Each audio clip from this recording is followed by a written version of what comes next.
бараме во обвинителство правата да ја изнесат на виделина. Да не го чуват предметот по фијокиве. 3 години и 2 месеца чекаме ништо од тоа. Уште ништо. Вака по повеќе од 3 години, семејството Смоковски ги потсетува обвинителите дека бара правда за својот син, кој починал на работно место. На 20 декември 2022 година, 23 годишниот Дарко Смоковски заминал на работа. Само 7 дена откако почнал да работи на новото работно место. На околу 17 часот и 30 минути. На врата им затропала полиција, да ги извести дека тој починал на работно место. Од тука започнува голготата на Смоковски, кој велат дека предметот за нивниот син е во фиока во Скопското обвинителство. Прво син ни кажа на врата дошло полиција, ние одмаравме после ручек, после работа одмараме. Семи тој ден имаш уште 2 дена идеше за возачка да полага. Имаше уште 2 дена да вози и да почне со полагањето. И син ми дојде, не разбуди. Одмаравме, не разбуди, мама вика, Дарко починал. И јас викам, како починал? Не, викам, не починал. Имало на вратата полиција на него, не знам како му каже. Дара, викам, мама, викам, 5 сати, викам, Дара, викам, ќе оде после работа. На возење, викам, само него прашав, зашто се бели го прашав, мама, после работа ќе одам на возење. Него прашав, викам, само до колку сат ќе вози. Тоа се случило како што дознавме од обвинителство во 12, а го нашли во 2. Почина, а на нас поручик до 5,5 сат ми не обавесте. Јас помислив од инструкторката дека нешто му направил. Викам, што му направила, кате се викаше. Не, мама, вика, на работа, вика, не кате. И така, божак, не знам после што се случило. Бевме толку потресени. Здраво право дете, ти го пуштиш на работа, а да слушнеш дека починало.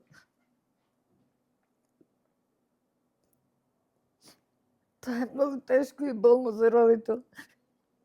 Поготово за мајка. Сум ги чувала на дланка. Сум ги растала, сум ги воспитувала.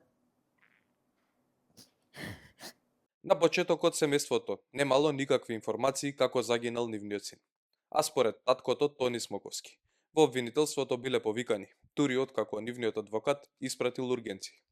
Вели дека до денеска тие не знаат како точно загинал нивниот син, бидејќи единствената информација што ја добиле усно е дека случајот се случил во товарниот лифт во фирмата Елинг во која Дарко почнал да работи. До ден денеска ништо не знаеме што се случило и како се случило.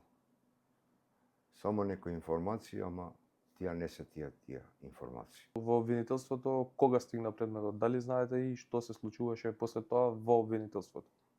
Во обвинителство од први не знаевме ни каде е случајот. Дури по некои информации баравме дали е на кривичен.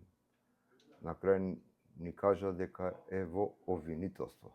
Така и од обвинителството, после тоа дали слушнавте нешто, дали ве повика? Од обвинителство воопшто не повика првите 2 години, благодарение на нашиот адвокат, што поднел доста поднесоци. После 2 години не викна да дадеме некоја изјава. Јас, сопругата и братот на нашиот почина син. Дали имаше некаков одговор на ургенциите и поднесоците кои што ги имаше поднесен адвокатот? Па беа баги поднесоци од нашиот адвокат. Они дали нема каде да бегаат, па мора да не викнат. А одговор писмен дали има добиен? Немаме никаков писмен одговор, ни што е, ни како е, ништо. Само ќе ве викнеме, ако треба повторно, од тогаш ни не повика ништо. Сега, што ви кажале последно, до каде е предметот, дали е готов предметот, воопшто некаква информација дали имате, што се случува со предметот затоа што се поминати 3 години? Па е од страна на нашиот адвокат што не обавестил дека има дадено нешто, се обработува со многу различни вештачиња, од една страна, од друга страна, и демек сега е у фаза на обработка, што еве 3 години, више од 3 години, од кога се случи тој настан, уште не е даден предметот на кривичен суд. Бараме нека правда и ние бевме приморани на крај да дадеме градска парница да не дојде до застарување на делото. Ние само правда тражиме. Мајката Васа Смоковска вели дека незиниот син бил без договор за работа и дека не бил обучен за работата која е работел. 7-8 работни дена не беше ни пријавен, ниту обучен. Како наводно го прашав, дали ќе те пријават, дали си пријавен. Мамо ми рекла ќе ме пријават после Нова година, сега сум уште на обука. Која обука му е дадоа за 7 работни дена, му го одземаа животот. Младоста му е земаа. Еднината на неговите визии за живот, имаше желба за живот. Беше секогаш насмеен, расположен, весел. Такво дете не се раѓа. Семејството додава дека имале поднесено барање за 2 дополнителни сведоци за настанот. Но за тоа дали истите ќе бидат прифатени или не, одговор не добиле. Нашиот адвокат поднесе поднесок за 20 сведоци,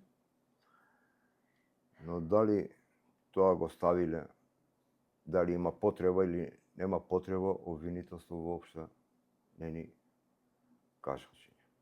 Дали од целосната документација, од целосниот предмет што е до сега, дали знаете како загинал вашиот син? Усмено ни е кажано од јавниот обвинител, од обвинителство, дека случајот се случило во лифтот. А како? Што? Ништо не знаеме. Инфомакс испрати прашање до обвинителството, од каде кусони одговорија дека за предметот од 2022 година. Вештиот наод е доставен до обвинителството во јануари година. Во предметот се преземени повеќе действија и испитани лица. Јавниот обвинител издаде наредба, по која постапуваше Министерството за внатрешни работи. А по прибирањето на целокупната документација, беше наредено и извршено вештачење. Вештиот наод е доставен до обвинителството во јануари. И врз основа на наодите, предметот е во фаза на анализа и донесување на јавно обвинителска одлука. Ни рекоа од обвинителството. А вештачење има направено и семејството Смоковски. Дали двете вештачења го говорат истото и дали воопшто ќе имаат можност истите да бидат презентирани пред судија. Зависи од тоа што ќе одлучи обвинителот во чии раце е предметот.